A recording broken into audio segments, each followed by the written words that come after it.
आज अभी काय का पेपर था और क्या कुछ नया था इसमें? अब सेकंड पारी में हिंदी और इंग्लिश का चौथा पेपर था और इसमें इंग्लिश थोड़ी मॉडरेट आई थी।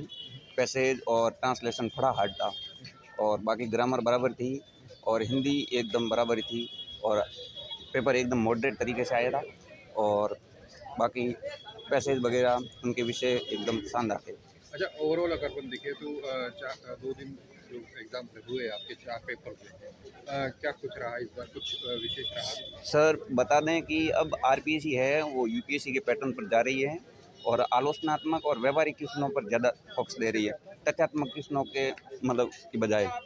और ये चौथा पेपर तो भाषा का है तो इसमें मतलब वो फिक्स फॉर्मेट ही है तो उसके हिसाब से आ रहा है पेपर। टफ था या फिर? पेपर सर टफ मतलब पहला पेपर तो जो पहला पेपर हुआ वो टफ ही था थोड़ा और सेकंड पेपर पर बराबर था।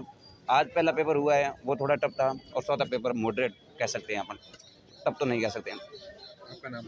मेरा नाम विष्णु साईं और सेकंड अटेम्प्ट है मेरा। ओवरऑल अगर बात करें तो क्या रहा? पिछली बार से इजी था। पिछली बार के पेपर थोड़ा ज़्यादा लेंथी था और ट्रांसलेशन है ना, वो अब की बार इजी है थे पिछली बार से।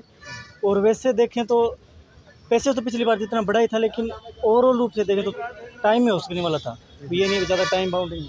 अगर चारों पेपर की बात करें जिसमें सामान्य ज्ञान फर्स्ट, सेकंड, थर्ड और इस अंग्रेजी और हिंदी के पेपर की बात करें तो ओवरऑल जो है वो पिछली बार की तुलना में पिछली बार से इजी भी था और कुछ टॉपिक कुछ जैसे कि सेकंड पेपर है तो उसमें से नोट्स में से आया भी है कुछ चीज़, लेकिन एथिक्स है वो नोट्स में से बहुत कम पूछी है।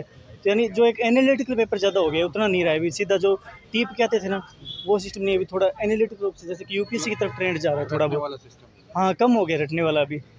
ठीक है, थैंक यू। अच्छा, जो पैटर्न चेंज हुआ है, कुछ लगता है आपको कि आरपीएससी ने कुछ पैटर्न हाँ, किया है पैटर्न चेंज किए। या यूपीएससी की टच पे जा रहा है? पैटर्न कुछ सब्जेक्ट्स में किया है, कुछ सब्जेक्ट्स में नहीं किया।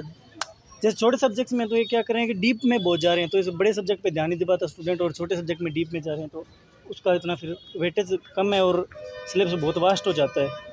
ठीक है sir, thank you. Thank you. आपका नाम बता जाओ? संदीप।